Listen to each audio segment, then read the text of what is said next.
A tensão na guerra entre Rússia e Ucrânia entrou em uma nova fase, depois que um drone aparentemente simples começou a assustar autoridades russas. O nome dele é E-300 Enterprise, um drone de longo alcance criado pela empresa ucraniana Aerodrone, originalmente ligado ao setor agrícola e ao transporte de cargas rurais.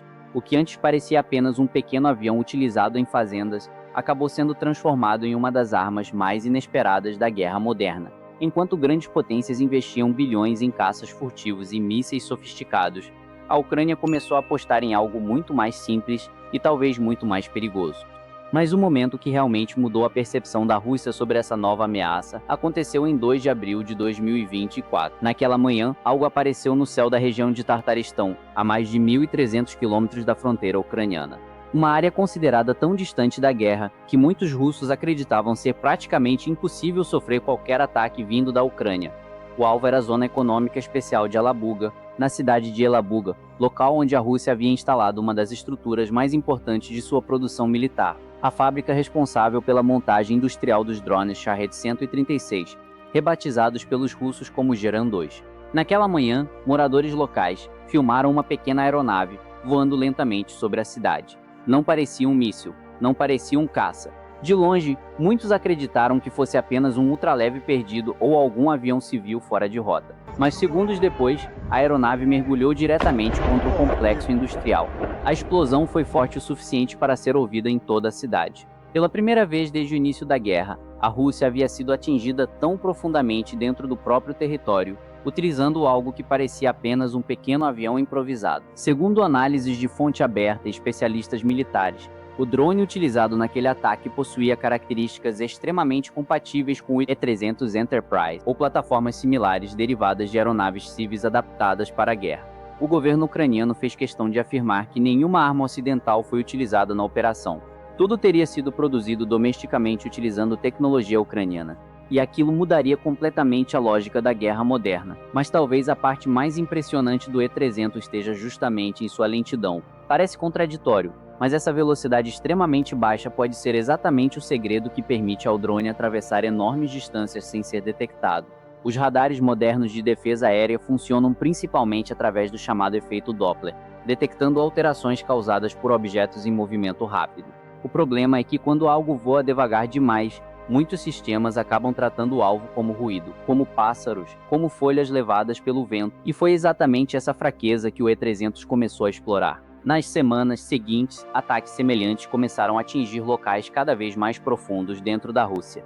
Refinarias, instalações energéticas e estruturas militares passaram a sofrer ataques de drones de longo alcance lançados pela Ucrânia.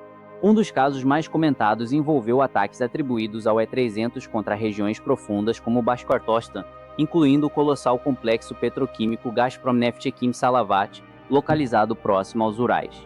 Analistas afirmam que alguns desses voos podem ter ultrapassado mais de 1.500 quilômetros de distância. A Rússia percebeu tarde demais que estava enfrentando um novo tipo de guerra. Mísseis extremamente caros e sistemas antiaéreos sofisticados começaram a ser utilizados para tentar derrubar aeronaves relativamente baratas, lentas e difíceis de detectar. Como resposta, os russos passaram a desenvolver pequenos drones interceptadores específicos para caçar drones ucranianos de longo alcance no céu russo. Vídeos recentes mostram justamente esses interceptadores perseguindo drones do tipo E-300 em pleno voo profundo dentro da Rússia. Em algumas imagens, mesmo depois de vários impactos, os drones continuam voando. O E-300 Enterprise acabou se tornando símbolo de uma nova era da guerra moderna. Uma guerra onde tecnologias originalmente agrícolas podem ser transformadas em armas estratégicas capazes de atravessar fronteiras, atingir refinarias, fábricas militares e desafiar sistemas de defesa construídos por uma das maiores potências militares do planeta. E talvez a lição mais assustadora dessa história seja justamente essa. O futuro da guerra pode não pertencer ao exército mais rico, mas ao lado que aprende a se adaptar mais rápido. E ao longo de mais de 4 anos de guerra, a Ucrânia mostrou exatamente isso. Quando a invasão começou, muitos acreditavam que Kiev cairia em poucos dias. Analistas internacionais chegaram a afirmar que a Rússia esperava controlar a capital rapidamente e encerrar a guerra em poucas semanas. Mas anos depois, o conflito continua. E talvez o exemplo mais impressionante dessa adaptação esteja justamente nos drones.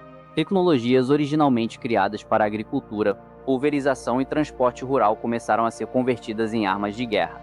Drones capazes de carregar dezenas ou até centenas de quilos de fertilizante passaram a transportar explosivos, bombas e sistemas improvisados de ataque. O próprio E-300 Enterprise, segundo análises militares, pode carregar cargas próximas de 300 quilos, e foi justamente essa lógica simples que mudou parte da guerra moderna. 50 quilos continuam sendo 50 quilos, seja fertilizante ou explosivos. Mas o impacto estratégico criado pela Ucrânia, ao transformar tecnologias comuns e baratas em armas capazes de atravessar fronteiras e atingir refinarias, fábricas militares e infraestrutura energética, acabou surpreendendo o mundo inteiro. Enquanto a Rússia investia bilhões em sistemas antiaéreos, mísseis sofisticados e defesa estratégica, a Ucrânia passou a apostar em criatividade, adaptação rápida e produção descentralizada. E talvez essa seja a maior lição deixada até agora por essa guerra. No campo de batalha moderno, nem sempre vence quem possui a arma mais cara, mas quem consegue transformar algo simples em uma ameaça impossível de ignorar. Você acompanha a guerra na Ucrânia, Rússia, drones militares, tecnologia de guerra, geopolítica e os conflitos que estão mudando o mundo moderno. Já se inscreve no canal e ativa as notificações, porque aqui você acompanha não apenas as notícias, mas as estratégias, tecnologias e acontecimentos que podem definir o futuro das próximas guerras. I don't want to set the world on fire. I just want to start a flame in your heart.